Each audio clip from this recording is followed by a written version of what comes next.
Hi and welcome back to the best thing you watched this week. Got Chris from Movies and Munchies, myself, Ruben from the Ruby Tuesday.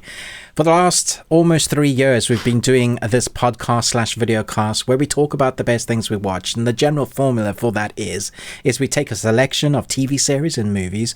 We talk about whether that kind of made it into the list of whether it's great or good. Then we'll talk about something in the audio exclusive. This week we've got a couple of interesting ones. We have a Patreon that's also kind of follows on from the audio exclusive. If you want to see more of us, that just starts at £1, and we have over 65 videos there at the moment. We're going to be doing a deep dive into The Descent this week, so if you want to hear us talk about that, that was great. We recently did a deep dive into Magnolia. That's like a 40-minute discussion. Who knew we could talk that much about Magnolia?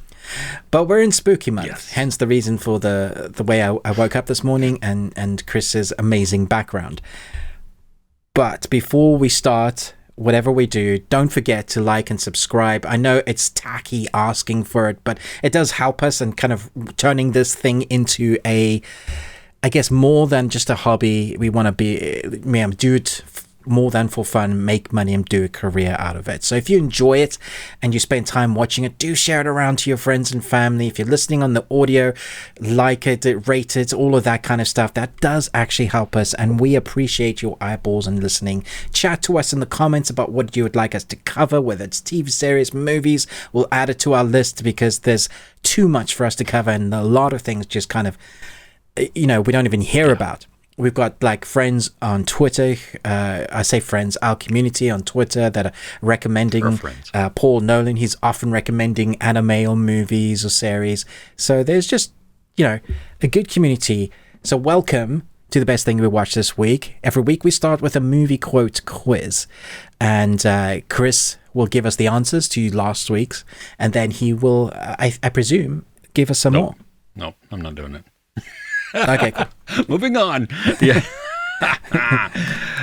Okay, shout out first off to Red Comet and Tara Briscoe for getting the theme and the things correctly, the quotes correctly. The answers, nice. Elizabethtown, one that I'm pretty sure you're going to get, Kingdom of Heaven, and then the last one, Lord of the Rings, The Two Towers. With the theme being Orlando Bloom. Mm-hmm. Okay. I like all three of those films. Elizabethtown, I feel, is very underrated. Oh, yeah. We watch that often because it's just, it's cute and funny and just that right amount of snark and heart also. Okay. Are you ready for this week's? Yeah. Okay. Let's do it. Number 1. Not exactly. Sparkling Muscatel. One of the finest wines of Idaho. Number 2. She's not my type. I like them, I don't know, kind of dirty or something. Okay. Number 3. You dirt-eating piece of slime. You scum-sucking pig. You son of a motherless goat. That's a good one. I might be able to work out the because rest of from the that one. Yes, exactly. Yeah. Nice. That's really good. Oh man. So let us know in the comments. We will give you the shout out in the next episode. When you do guess on either Ruben's channel or my channel, make sure you put a little bit of space in there just to, let everybody have an opportunity to guess or to hate on how obscure some of these may be. But Ruben, as per usual, what kind of question do you have for us this week? Or do you have a question for us this week? Yeah, no, I totally have one. There's this discussion going on Twitter/X at the moment, which I always like to kind of bring that here if it's a good discussion on entertainment and has relevance to us, obviously. Way back when cinema first came into being and we started getting those big epics, we had films like Ben-Hur, Cleopatra, and then, more recently, Return of the King, Lord of the Rings. These films were 4 hours. Return of the King is 4.5 hours. But a lot of the times, especially the first time they're showing, they have intermissions in between those films. Now, there's this conversation where people are talking about bringing intermission back for films that are longer than 2.5 hours. Because that's, give people that have small bladders, times to go out, not moan about it. Because there's these filmmakers at the moment, you've got Nolan's, you've got Scorsese, you've got I'm trying to think of a few others, but like Denis, Spielberg, they are all making epics, and they seem to be getting longer and longer. Even the Marvel ones, if they're wrapping up a few films, it's going to be 3 hours. We know that Scorsese's new film, I think, is over 3 hours. Yes. Killers of the Flower Moon. Is that right? Yeah. And that's kind of what spawned the question is, should there be a thing now where cinemas allow people to have a break and there be a short, and it doesn't even need to be 10 minutes, 5 would be good. Intermission, we'll start again. You can go and get popcorn. It might be a great way to get cinemas to have that little boost of revenue. Relieve your bladder. You don't miss anything out. That might be a key moment. How many times did you know you've held out because you were hoping that you were going to get to a quiet moment? As soon as you leave, you shut that door and you you come back and everybody's like, "Oh my God, that thing happened." You're like, "Damn it." What's your thoughts on intermission? I am all for that. The past couple of times that I've seen an Indian movie in the theaters that's been, close to 3 hours long, they have an intermission, which I appreciated, because there were times where I'm like, this is perfect. Yes, I got to go, come back. I feel relaxed. I can, enjoy the movie again and actually be present for it versus being focused on my bladder. I mean, golly, when we saw Avatar: The Way of Water, I was walking slowly but as fast as I could, bent over like in utter pain. I was risking bladder infection and stuff because I had to pee so bad. But on that first viewing, I didn't know what I could miss and not miss. Also, if you got there early, like a lot of people do, you get ads and trailers. You end up, like, if you're watching a 4-hour film, that's 5 hours that you've sat there. Exactly. Yeah. So I am all for this. I think, though, too, that this could benefit theaters in addition to not only how you're talking about, because that is an excellent point about the concessions and the boost in revenue there, but I think people may be more apt to go if they know there's an intermission versus, if I'm at home, I'm in the comfort of my home. If I need to go, I can pause it and go do, grab a snack. Yeah, it's another reason to go to the cinema and experience it, because you can take a break at some point. Exactly. Yeah. Well, and the Ridley Scott's Napoleon is coming out. There was news, though, that he is creating a over 4 hour director's cut specifically for Apple after the theatrical release. Oh, okay. So, I mean, which is okay, fine. It's over 4 hours, and so yes, that's an event right there. Which is not. I mean, that's not out of the realm of possibility, because how many shows do we binge that have like 6 or 8 episodes, and we just. Of course, we're just like go through, especially if they're good. You're like, so it's not the amount of length. I think it's just the ability to take a break for a moment. And I think you brought up the extra revenue for the theaters via the concessions, the opportunity to get more concessions. That is an excellent argument. Just to stretch after like 2.5 hours, go to the toilet, go get myself a bag of popcorn for other than the reason of just walking about a few meters, and then sitting down again. I think it's a no-brainer. Yeah. But excellent question. What do you think in the comments? I can't hear you. You speak up? You can't hear me? Can you hear me now? Can you hear me now? No. I can't hear the people in the comments. I can't hear them either. Yeah. What? Speak louder. All right, there's enough of this crappy dad joke. Should we get into Yes, let's do that. The best thing we watched this week? Cool.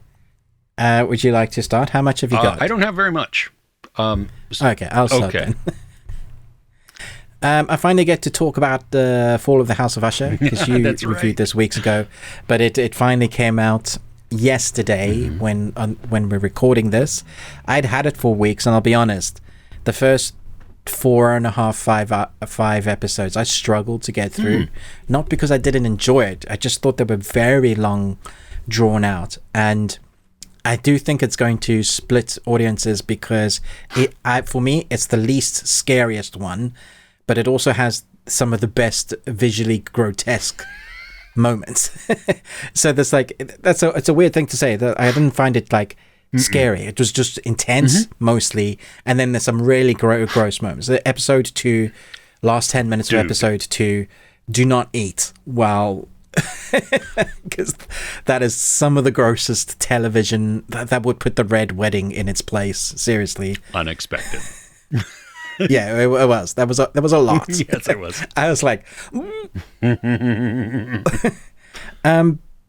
however, the dialogue and the script with the actors that we have, the caliber of monologues are just incredible. But for me, Gucciano, how do you pronounce her name? Gugino, I think. Gugino, yeah. I think she stole the series every time she was on screen, and she also gets to play multiple characters, and seeing how she embraces that. At one point, she's jumping up on the table, being something else. No spoilers, but so aesthetically, actingly, dialoguely, the way it looks, fantastic, brilliant. I'm not sure the ending is the big payoff that everybody wants it to be. I kind of saw what it was coming. I think it's the journey that makes this enjoyable. So and enjoyable is not really even the right word, because none of these characters, I think there's one that are people you are rooting for to survive. You more likely want to know how they're going to die. That's the story. There's this ending that I've heard some reviewers say that was really cheesy, because there's a couple of moments where they literally quote a segment of Edgar Allan Poe's, that there's a narration, and they thought that was really cheesy, and I've heard a few reviews of that. I thought it was brilliant. I loved the way that wrapped it up and did it really nicely, because that just pays homage to the master, but also, what the hell are we watching? It makes perfect sense to end it that way. I thought those. I don't get the cheesiness, but I've seen a couple of people mention that. I was like, nah, I don't think that's true. I thought it was perfect. Did they not understand that it was Poe? No, they did. I just, yeah. Okay. Anywho, so it's not my favorite. Sure. Of his. But it may be my favorite acting. Like, most of the actors here get a chance to really shine and do some meaty performances. Of course, they're mostly nasty, and you know, I love to hate some of the characters. Possibly the weakest part of this was we don't know a lot about these characters or how they got there. And so we're just thrust into this is what's happening to them right now, and by all intents and purposes, they really suck as human beings. I can't really talk more about it without doing spoilers, because it's one of those, you talk about a thing and that reveals the bit of the character, but there are like defining character motifs or moments that really set them up as a character that's great to watch, but also like, yeah, you just need to die. You're like, you're horrible. Yeah. Well, and I think maybe some of the reason that the conclusion is a little less satisfying, or maybe just a little anticlimactic, is because we're told what happens at the very beginning, and then we watch how that came about. I thought it was really creative that Flanagan took all kinds of Poe stories and made each episode a focus of one of Poe's things. It's almost like an anthology, isn't it? I mean, that is really clever. Yeah, to then tie it back in with this larger arc. With the main arc. Yeah. Like, I was thrilled. I mean, it was weird at first. It definitely was, where you're like, I don't see how this is really the fall of the House of Usher. This is not, but other than in name only, but I thought it was creative. I thought, it worked well for how he wove that all together, and having each episode give prominence to one character each time, I thought was nice. Yeah. You're absolutely right, though. They were strangers to us. I mean, okay, so you're a bad person, and I can see that. You may have a little bit of redeeming qualities here or there or whatever, but more often than not, you're the product of your family. Yeah, and that's what I complain most about in terribly written stories, is like, if your bad guy is just bad for the sake of being bad, then I don't care about them at all. Like, I want to care about the bad guys. I want to have the reason as to why. I want to wrestle with that a little bit. But most of the time I wasn't wrestling. I was just like, ooh, she's here. Let's see what she's going to do. Exactly. Yeah. How are you going to die? You know, or what? Yeah. I know it's going to be bad. Yeah. So that, I know you asked in your review, and I haven't gone back to scour through the episodes, but did you see the mirror from Oculus? I didn't. Okay, because there's what I looked. I think there might be one at actually the last episode.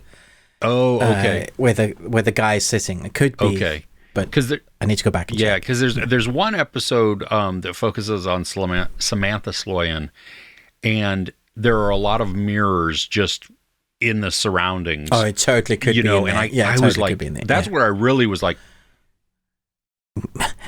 trying to see, and I couldn't see the frame, so I don't know. Maybe it was there quick, maybe it was in the background more, I don't know, but anyway. Okay, so for context, if you're listening in audio or you're watching, you don't know, Flanagan in each of his movies, ever since, is it Oculus with the mirrors from? Yeah, he puts that mirror in some form, same shape, like in Gerald's Game, it was like the headboard.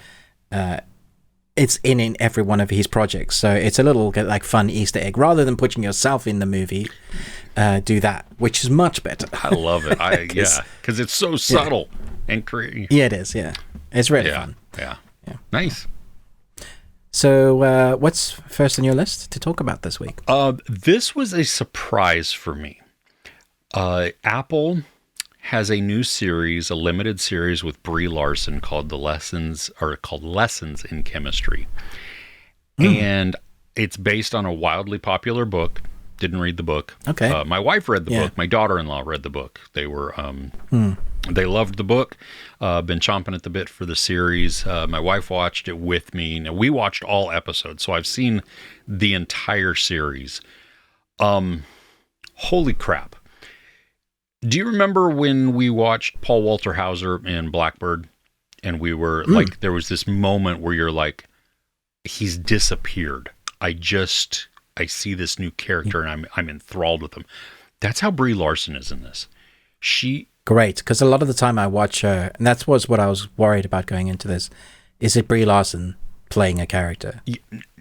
For me, she disappeared, and we get this very consistent, quirky, slightly damaged, but trying character. And she's off-putting to some people, but that's because of just how direct she is, part of her personality.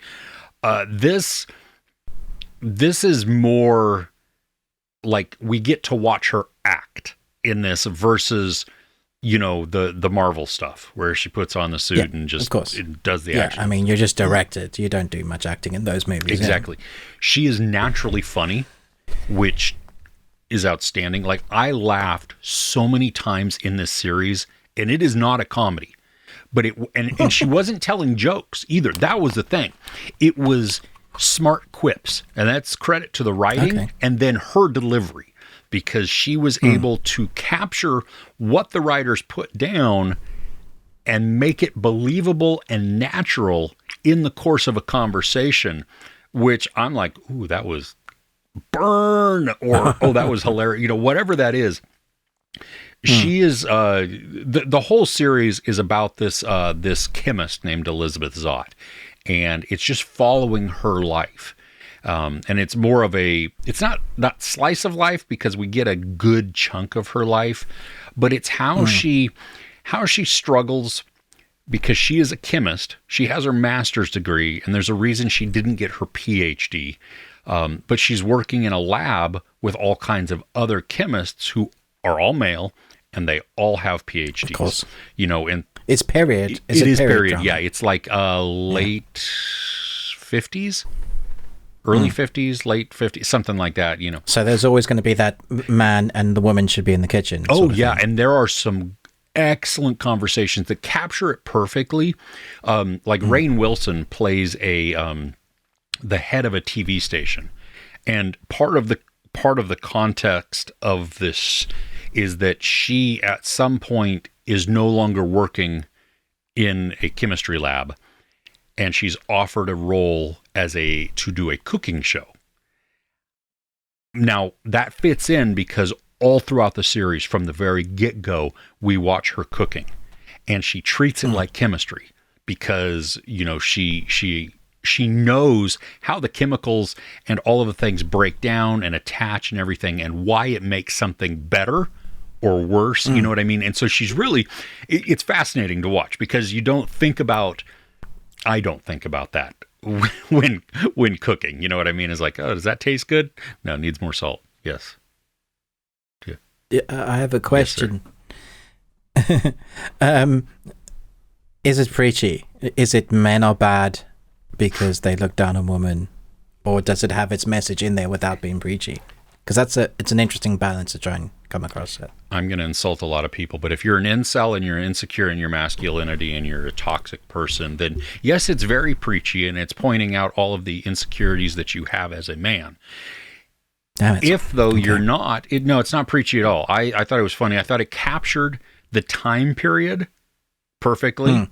It addressed the things that, you know, you have this woman who is, which we know happened, you know, not in one thing or in one instance, and not collectively, but individually all around during that time. You have women challenging the status quo to, you know, to move forward, to progress, to be able to be in certain careers and everything. Not just, well, you stay at home, you make your husband a drink when he comes home because he has had a hard day, you know. And some of the writing, I mean, it tackles that, but it's I never took it as preachy because it was like, yeah, that's just accurate.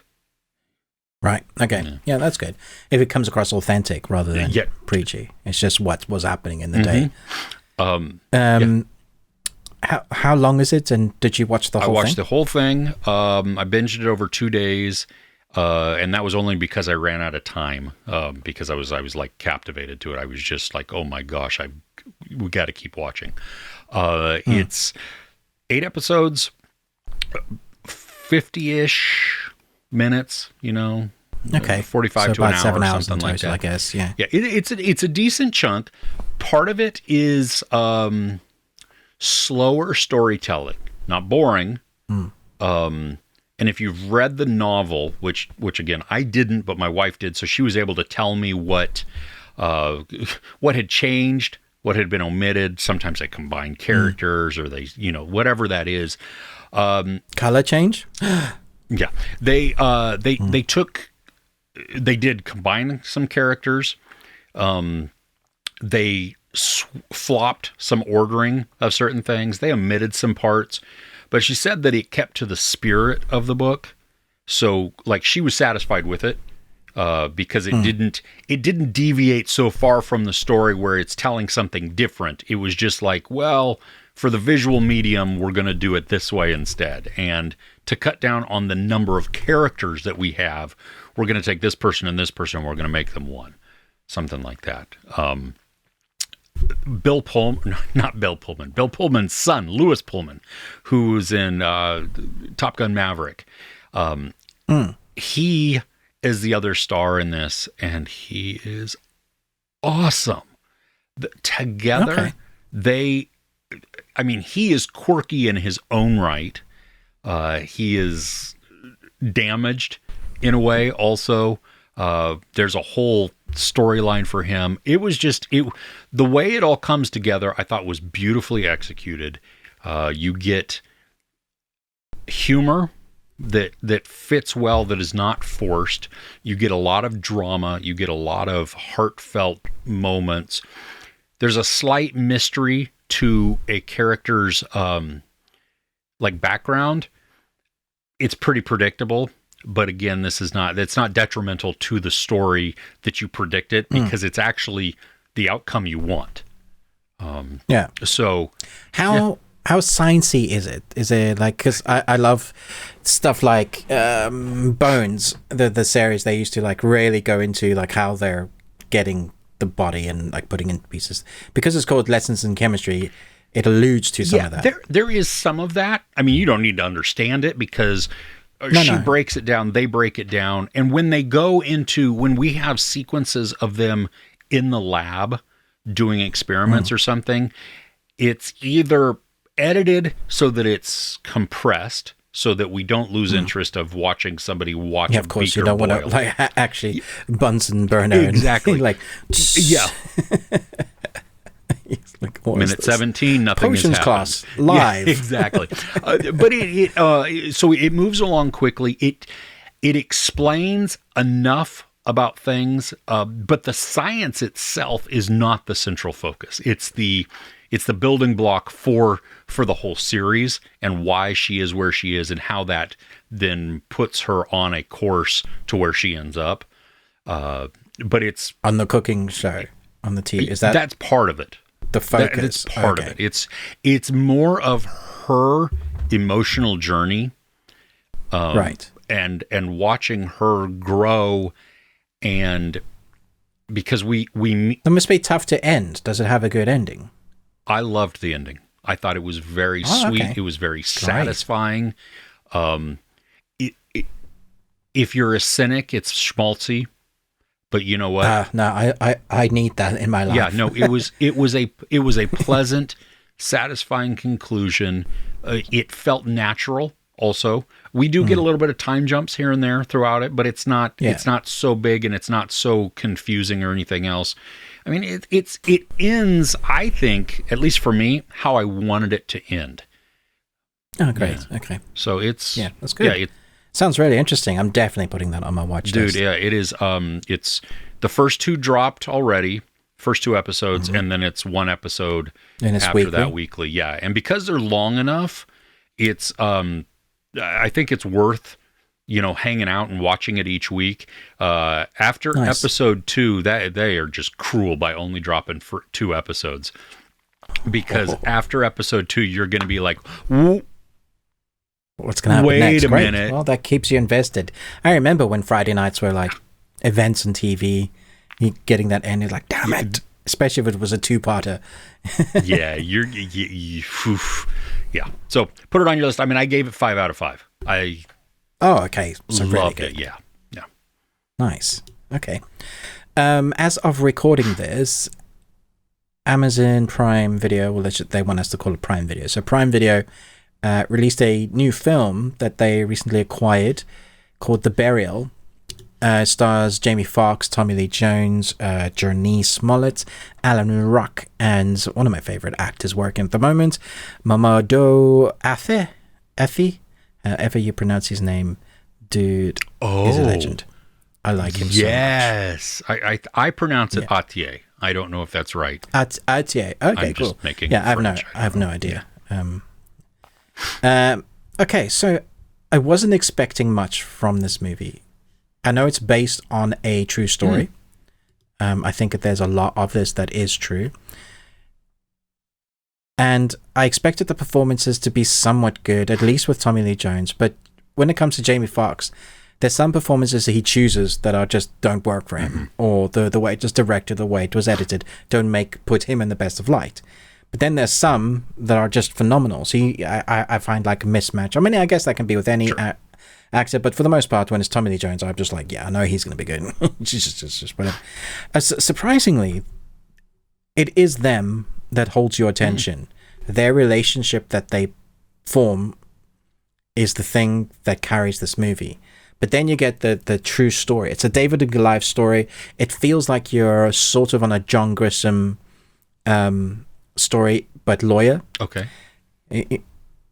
How do I explain this? So Tommy Lee Jones is a guy basically that owns a number of funeral homes, and he also has an insurance business. They kind of go hand in hand with each other. He's a veteran. He took on his father's business, but he's been in debt ever since, trying to keep his business. He has something like 34 children and grandchildren, like a massive family, and he wants to like before he dies, he wants to set them up so that they are okay. He's looking after them. So he was building for his whole life. He's been building this nest egg. It's just not working out. So he goes to this company through his lawyer that's been like a long time friend, saying, I will sell you off 2 of mine, because he has a number of funeral homes. I'll sell you off two of mine as long as you don't do business of insurance where I live as part of the deal. They say, yeah, this guy schmoozes him, and then the deal never just doesn't happen. They go quiet. And basically they're waiting for his business to die out so they can take it and swoop in. So really nasty stuff. And the more we find out about this guy, the more you realize how much he's been... He's like the business that wants to buy all of it and hold all the cards and then massively hike up the prices in poor areas so that they can't afford it, but they're the only person that they can go to get it, and then offer them a loan at a really high percentage so they can try and pay for it. Yeah, it's just, and it's all true, and we know it is. So in comes Jamie Foxx, who is a lawyer, but he's one of those lawyers that you would totally see as advertising on TV. Oh, like accident lawyer. And he's built himself up a career doing really well. He's got himself a private jet. He's that type of guy that he takes cases he knows he can win as well. But this type of law he doesn't practice. So it takes what was the guy's name I was just mentioning? Mamadou. Yeah, it takes him to go and speak to him to try and convince him to take this on as to why it would be worth. And then when he finds out how big of a company this is, he only does cases that are like 75 million or more. That sort of, it's a big. So along the way, they form this endearing relationship. Most of the time, Jamie Foxx's character is sort of racist. He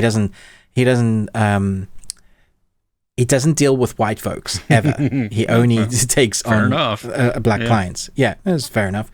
And then at the same time, Tommy Lee Jones's lawyer is totally white and also has some prejudices against black people.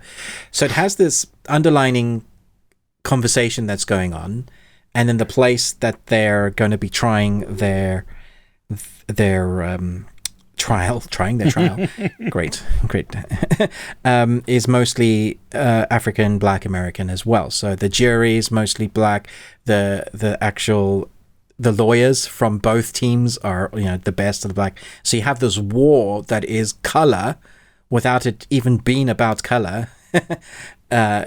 And it's just fascinating to see like how the lawyers try and get one up each other, how they break each other's crosses. Like if you're a fan of law programs, you're gonna love it. But what carries it is the relationship.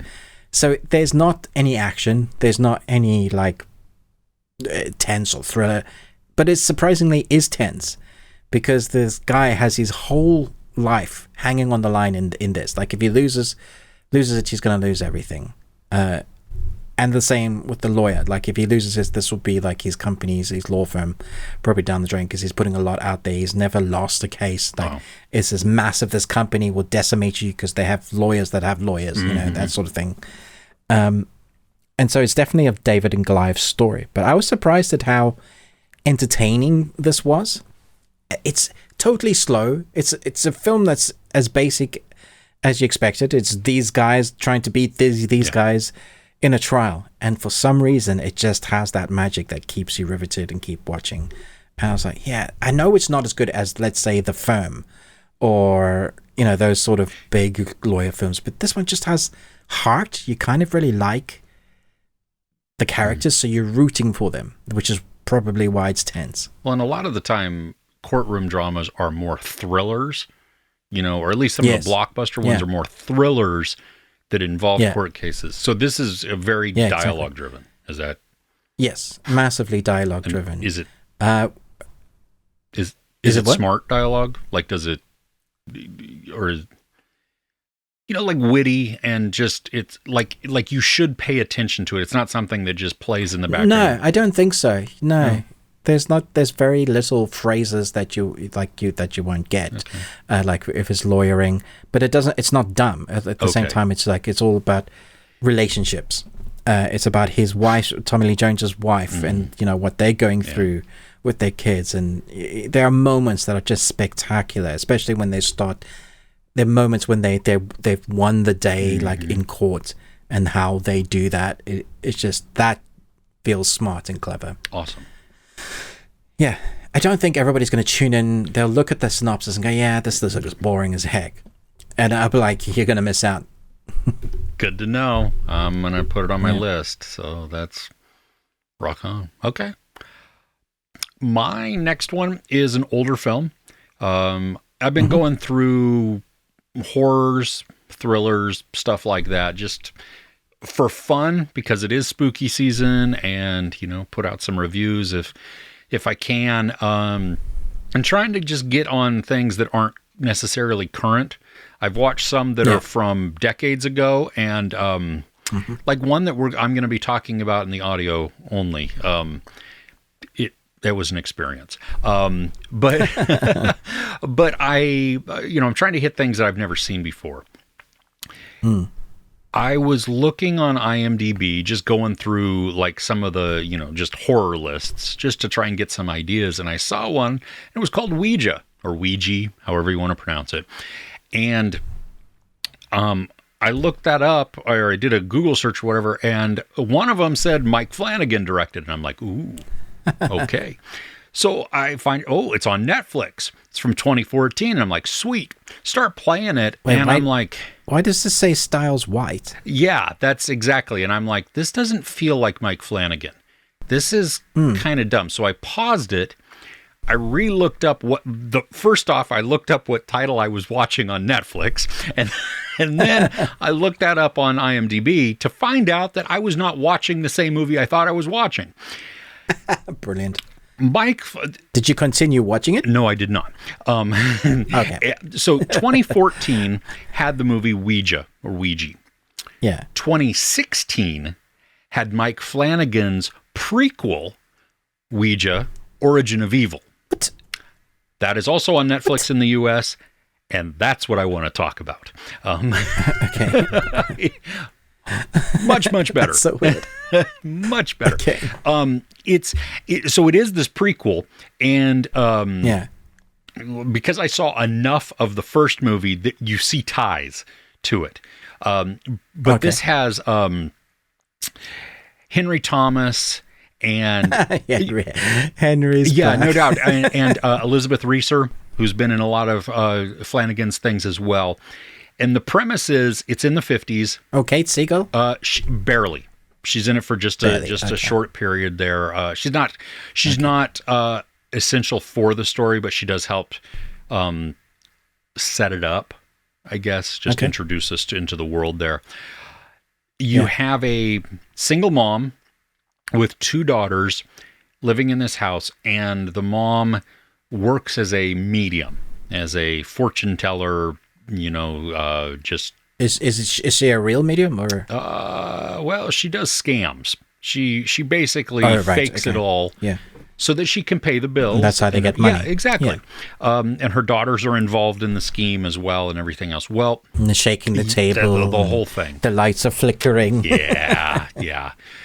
This. So at one point, the teenage daughter, the older one, she goes to a party at some friend's house, and they have just bought a Ouija board. And so they start to play, and she thinks it's dumb, but there's a slight creepiness to their interaction at that first. Don't they use Ouija boards all the time? This had been because it's marketed as a game, like by Milton Bradley or something like that. I mean, it comes, you buy it in the game aisle of a store.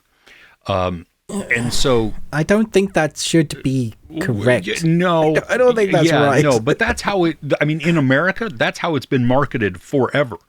So the girl the teenage girl is talking to her mom about it, just more so like, this is what we did or whatever.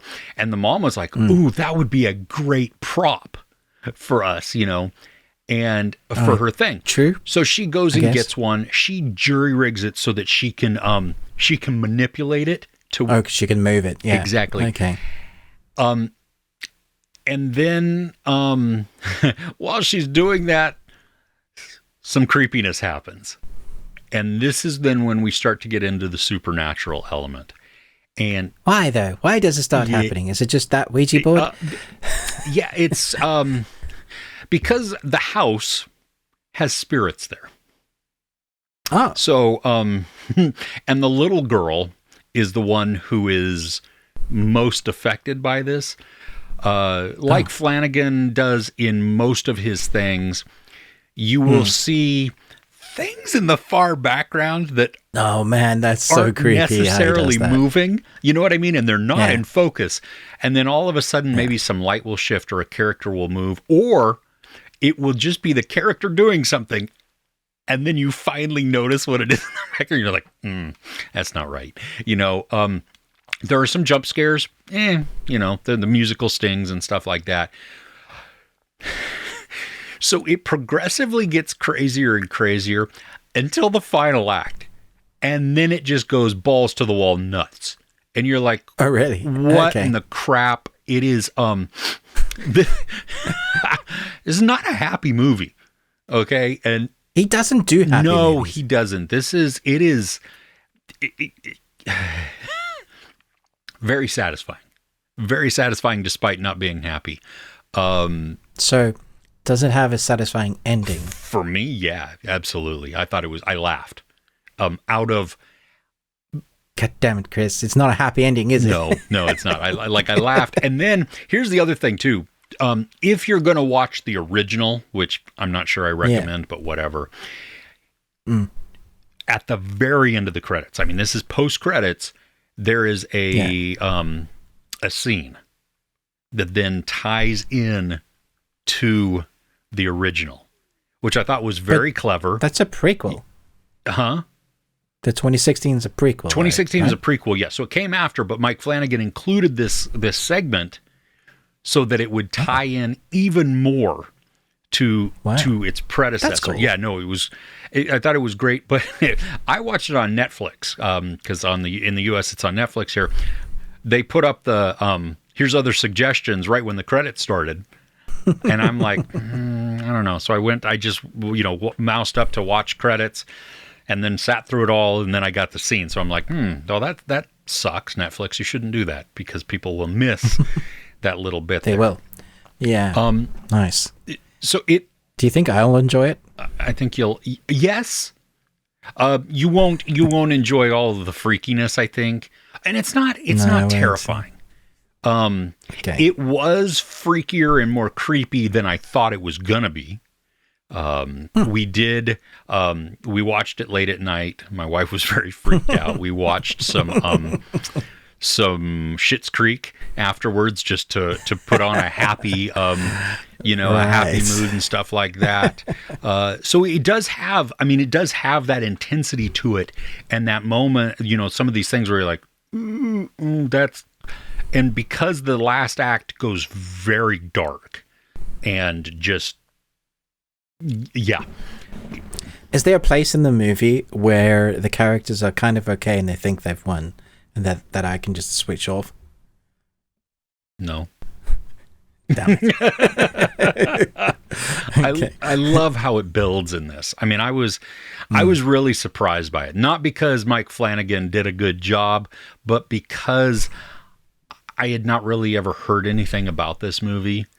And was this his first? No, it wasn't. And actually, what was the one? Absentia, which I watched last year, which is very weird and very bizarre, but also it has some really good moments to it. I think that was his first feature-length film.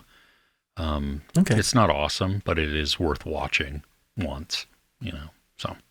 Nice. Yeah. Well, thanks for letting me know what I shouldn't watch. Happy to help. Yeah. I'm going to talk about something slightly lighter, but more violent. Oh, okay. Yeah.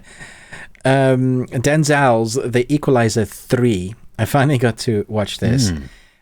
everybody compares it to John Wick, and I think that's doing it a disservice. This is not John Wick.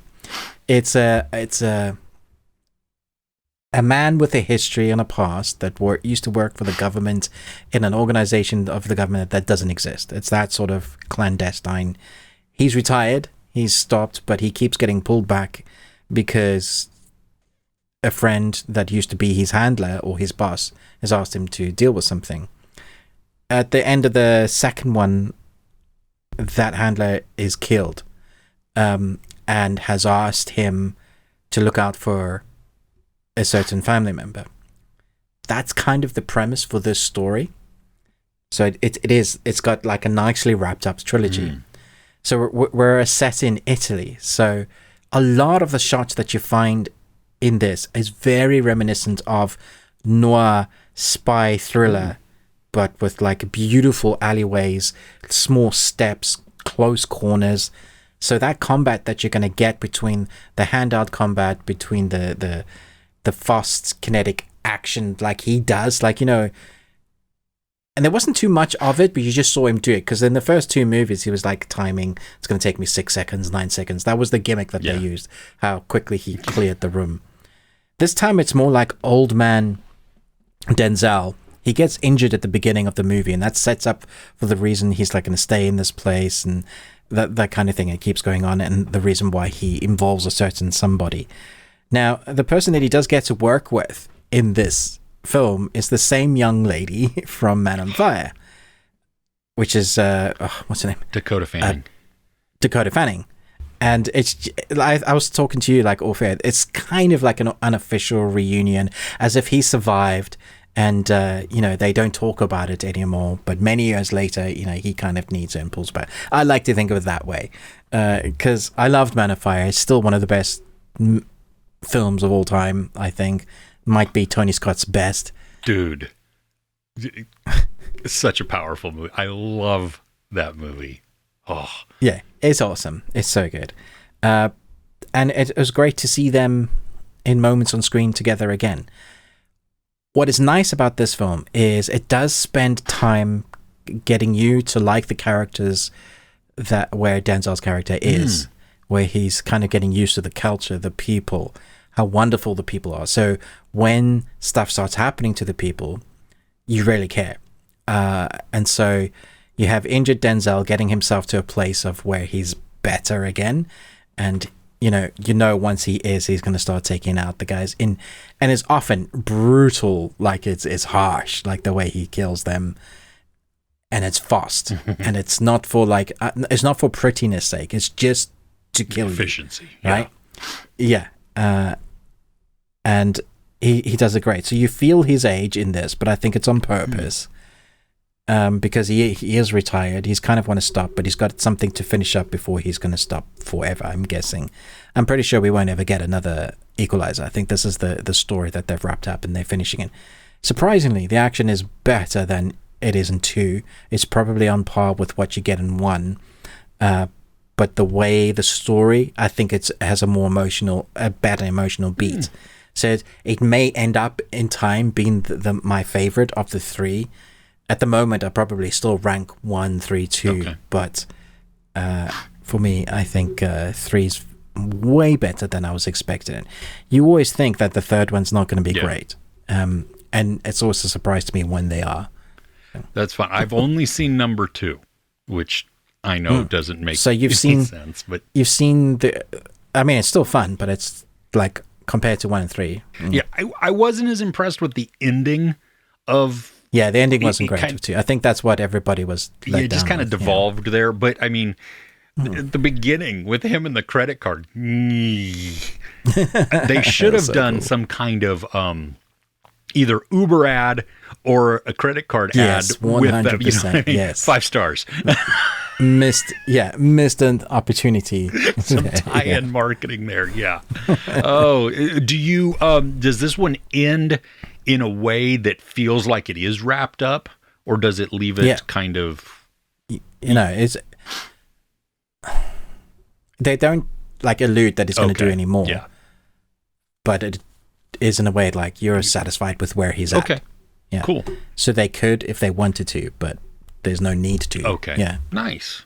Yeah. Right on. Yeah, I've been wanting to see this. It was one of those that really snuck up. I mean, you and I had been discussing it this week, that it just, where did this come from? Like, you know, all of it. Nobody knew it was being made, and then all of a sudden, Equalizer 3 is coming. Here it is. Okay. Yeah. Right on. Crazy. I don't have anything else that I watched this week that is worthy of talking about, I think. Okay. I'm going to talk about anime. Ooh. But it's my I don't know if I can call this anime. Okay. What? It doesn't come out until Thursday. Ooh, an exclusive. Thursday, Friday. Right. Yeah. Excuse me. One. Bless you. Go for three. Go for three. Do I hear three? I don't want to. Okay, so it's animated. Okay. It's beautifully animated. It's a Max original. Oh. Yep. I didn't even know this was coming out. And when I started reading information about this particular title, I realized they've come a long way to getting this being picked up by Max. So they've been working at this for a long time. It's called Scavengers Reign. And I think there's 12 episodes. Joseph Bennett and Charles Hutner, the remaining crew of a damaged interstellar freighter ship, finds themselves stranded on a beautiful yet unforgiving alien planet where they must survive long enough to escape or be rescued. As the survivors struggle to locate their downed ship and missing crewmates, their new home reveals a hostile world allowed to thrive without human interference. So this puts the creativeness of Avatar to shame. Ooh. Yeah, every single creature, plant is different and new. Like, I didn't know I needed this in my life until I saw how creative it was. It's often at times horrific and scary and terrifyingly gory, and then other times it's like so interesting, gory and weird, but you can't turn your eyes away from it. It's like a massive nod to some of those classic 80s hand-drawn animated projects. It has that like vibrancy and that color palette to it, but maybe they were on acid at the time while doing this, because it's that sort of hyper-realized creatures. I mean, you'd need to go and look at some of the designs of it, but if you watch the trailer for it, it gives you the idea of what you're getting in this. I'm watching the trailer right now. I definitely see Avatar within this. But nice. This is good. It's very, very good. The story, the soundtrack, the animation, the voice work, all very top tier. However, there's one caveat, and it's a massive one. The editing for the sound design with the dialogue is the worst I've ever come across in pitch levels. So I have to turn up my TV till, like, let's say 20, and that makes the music incredibly loud. But the dialogue of the volume is about this level, and the music is like, I've actually emailed them asking if it was the screeners that have been sent issue, or is this a aesthetic choice for their editing. If that is the case, people are going to get really annoyed at this. I tried it on my Mac, my phone, my TV, all the same issue. So I know this is like what I have is the issue. But if you can't hear what they're saying, yeah, that's an issue. And this is a common problem nowadays too, where the mix. Oh yeah, but this is way worse. Way worse. Like it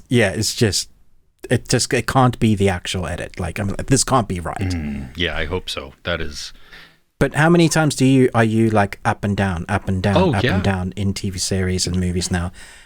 It's really weird. Like I'm glad it's not just us, because we're always doing that, trying to put the voices up, turning down the loudness of the volume. It's like they had a preset setting once back and everybody's using that, but that's not where we should be at anymore.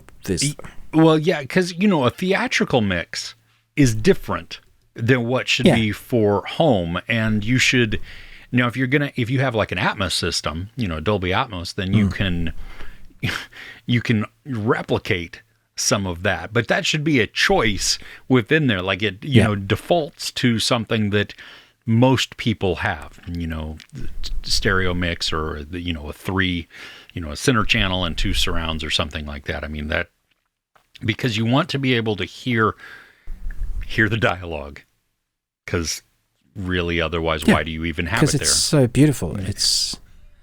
It's wonderful to see. You want to know what they're going through. It's a horrific adventure, but so mesmerizing.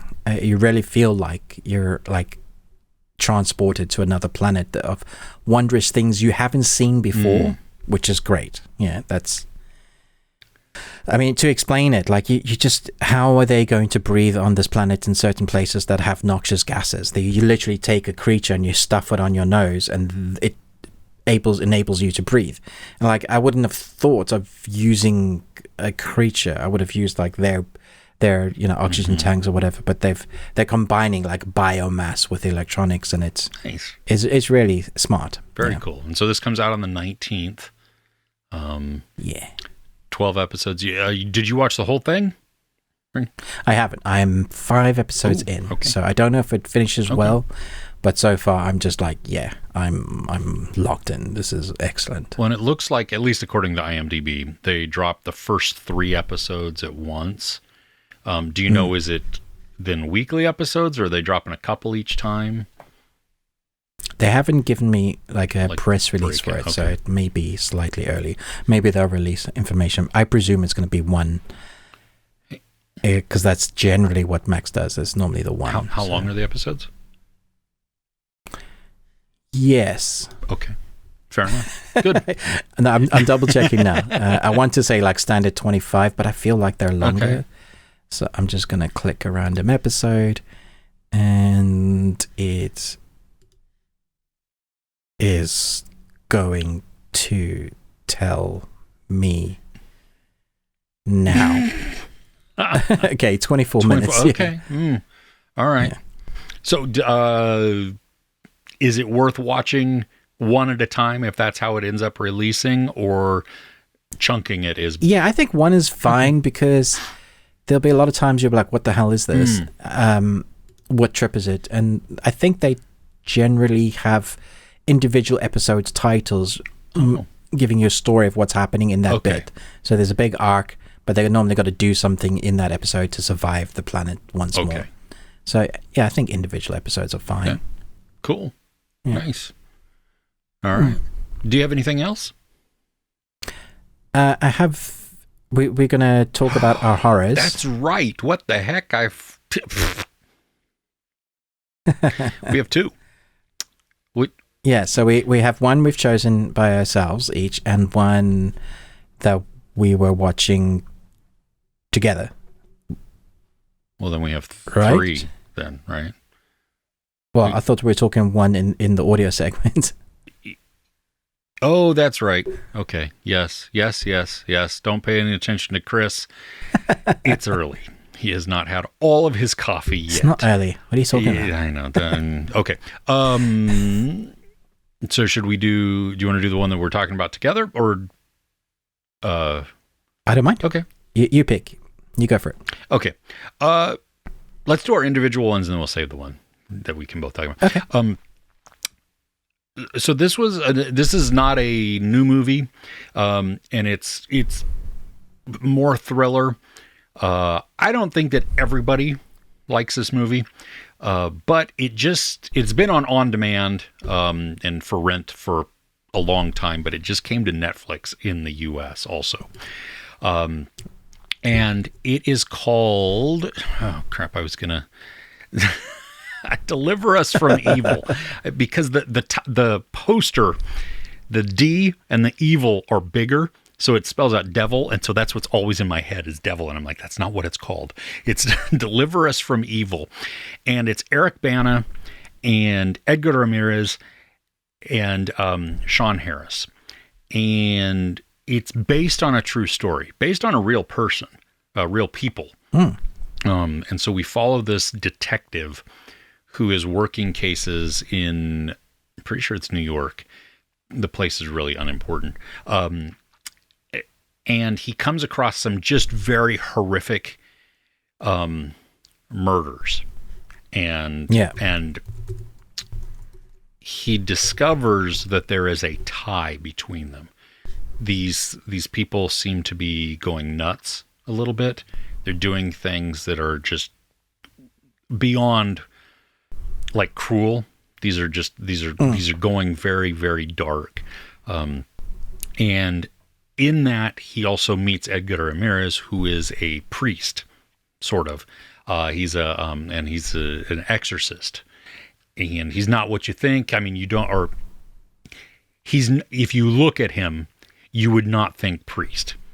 He drinks, goes to bars. He doesn't wear any type of religious garb. I mean, he's just got a leather jacket on and jeans and stuff, so you would never suspect that. They team up after a while. I loved the discourse that they have together, because Eric Bana is very much not a believer at all. Right. He doesn't believe in the possession element. He doesn't. He's agnostic, maybe even atheist. To just nope, that doesn't work. I'm surprised the Hulk wouldn't, because he's seen some stuff. Exactly. Well, and people are just bad, right? And Edgar Ramirez is the other way, obviously, right? Because he's a priest. Exactly. And so as they go along, they're searching after this unknown entity, person, somebody that's causing all of this havoc that they believe, and they uncover clues. There is a moment, though, because throughout this movie we watch the things happening, and most of the focus is on Eric Bana and just what it does to him, because you don't like him really as a character. He's not a nice guy. He's, you can understand why he's not necessarily nice, because of all of the horrific things that he witnesses and has to deal with, and then compartmentalize so he doesn't bring it home to his family. But there is a moment where you have Eric Bana and Edgar Ramirez sitting at a table in a bar, and they're just having a conversation. And it starts off just chatter and stuff, talking about this, and it goes into backstory. And there you get some really good meat. Now, this doesn't come at the beginning of the movie. This is towards the latter half of the movie, but we've already gotten to know these people somewhat, but now we understand some of their perspectives, how they approach things. And for me, that was really powerful, and I liked that. And I liked the way that conversation took place, because it just, the movie just kind of went whoosh, and paused for a second to let this transpire. There is excellent use of shadowing. So, characters are obscured, and you get like shadow across most of the face. And so you'll just see some eyes and then a mouth, and nothing looks like awesome. It's just, and not that it's not good makeup or effects. It's just, that's wrong. There are some fun practical effects that are employed here. The biggest downside to the movie, I think, is that we have an intense scene, a build up, this just exorcism-like situation, and then it's resolved. Build up, boom, done. And you're like, wait, did it really work? Did it not work? Is this just a ploy? What's going on? You know what I mean? And like, it felt very jarring and very abrupt. And so it felt like it was almost like a setup for, correct. Like, it's not actually being dealt with. It's going to come back bigger, badder, stronger. Exactly, sort of thing. yeah. And so that was very weird. And that was not as satisfying. Like, I was having a lot of fun up into it. It's not scary. I mean, it has some creep elements to it where you're like, that's just, and going back to the shadows too, like, we're put into a lot of very dark situations where there's very limited light. And so that works also because you never know, like, as a flashlight pans around, what are they going to land on? Or we don't even get to see the full context of an image that they're viewing. And so it's like, ooh, that's, so most of this is really, like, I had a lot of fun with it. I really enjoyed it. The ending, it detracts from that. I did find it very fascinating, though, that the dudes are real and they continued to work together after this one case. Oh, it's based on a true story. Based on a true story, based on real people, which is messed up. That's crazy. Yeah. So, and I don't know how much is exaggerated for the movie, or played. But I mean, that's a premise of a TV series I've ever heard of. Right. An exorcist and a cop working together. Dude. Yeah. So if you've never seen it, it's 2014, I think. I enjoyed it. I did have a lot of fun with it. So I think it's worth watching at least once. There are conveniences within it. I mean, it's not perfect by any means, but casual watch if you're looking for something new and just thrilling. The chase. Olivia Munn is in this. Is she any good? She's fine. She's not in it much. She plays Eric Bana's wife, and her role is minimal. So, even Sean Harris, who I love him as an actor, he's there, but he doesn't have a lot of speaking roles for a lot of it. Right. So, nice. Okay. Certainly different. Yes. Okay. All right. So my choice is actually an anime, and it actually came out this week, and I didn't know I was going to use it as my choice for our kind of creepy horror thing, but I'll explain why now. So A Good Night World is a new anime that's just dropped on Netflix. There's 12 episodes. All of them are out now. It's about 4 miserable members of a dysfunctional household who have no idea that they have formed a happy unit in an immersive VR game with each other. So this was really interesting.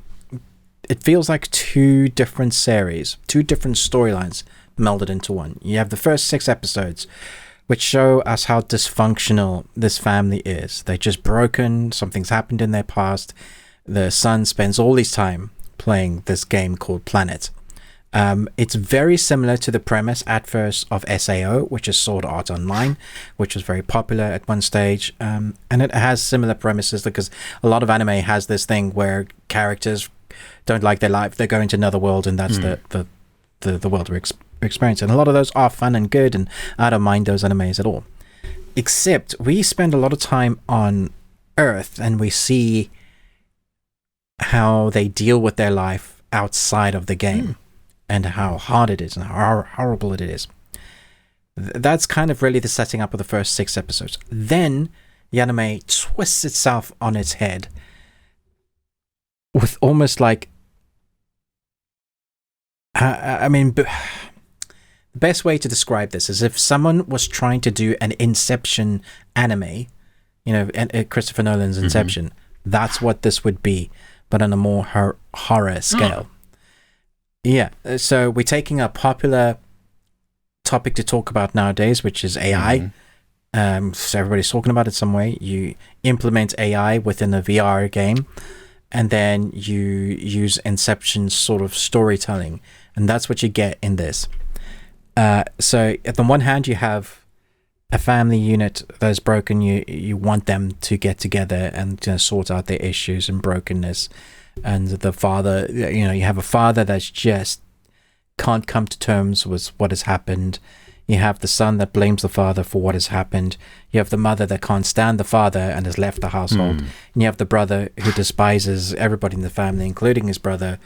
And they all play, somehow, they all play their alter egos in this game and join up as a family, not knowing that their family members are the ones that they're playing with. And so they in this virtual reality, they absolutely have an amazing family unit and love to spend their time there. Weird. And it works so well. Yeah. Which is a great idea in itself. But when it switches on its head, that's when it becomes horrific and horror and devastating in places. It's just like, wow, this is dark. And I can't really talk about it because that's spoiler territory, like massively spoiler territory. I can say that it has an ending that's very satisfying and somewhat complete. But there is a moment where you go, what?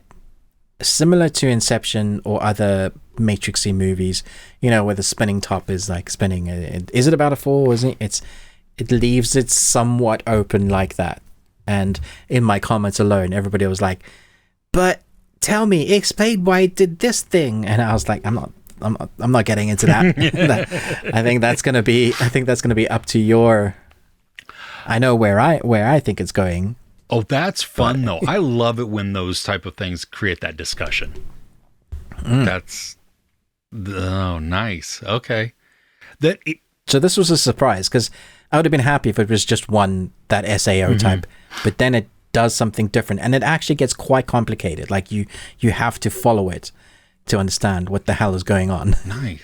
Much like Inception the first time you watched it. Yeah, exactly. Well, and it sounds a little bit like just how they join up unknowingly in the VR world to then create a family. I mean, it reminds me of Ready Player One, where where in that VR world he encounters some friends and then they become really, a true family there. So that fun. Okay. Yeah. So it all came out at once. Yeah, it's all out now on Netflix. You can go and binge to your heart's content. Nice. Okay. We're doing, because we have two movies, we're doing Scout's Guide to the Zombie Apocalypse, right? Is that what we're talking about? Yes. Okay, good. Yes. Good. Had you seen this before? I had, but like in 2015. Oh, so okay.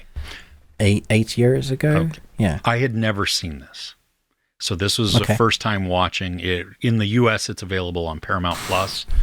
I think that's the same. Okay. Yeah. It's directed by Christopher Landon, which he did Happy Death Day, Freaky. Yes. Said to be doing Scream 7. Yes. So, you get a horror comedy within there just right off, and he does this very well. That genre. Yeah. Speaking of Ready Player One, Ty Sheridan, who is in that. He is the star of this, and it's three guys, three friends who are type of Boy Scouts, and the zombie apocalypse breaks out in their town, and they don't know it at first, and so then you just get to watch the events play out. I thought the humor was witty. I really enjoyed this. Yeah, I thought it was great. I love too that because they're high school students and while they're really good friends, that they're like these like nerds because they're always always see them wearing their uniform. Why do they always wear their uniform everywhere? It doesn't make sense. and what's his name? Sorry, I got to look it up. David Koechner, who plays their scout master. I mean, he's so good in this. He's perfect for the role. Just quirky. There's an obsession that he has, which is very, very funny and strange all at the same time. But they have this meeting that kicks off the movie, and you're like,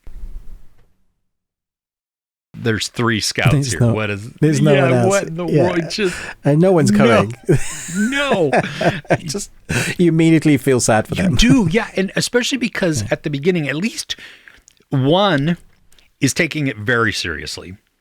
One is semi-serious, and one is just kind of like, dude, let's just go. I'm done with this. I've had enough of this. Exactly.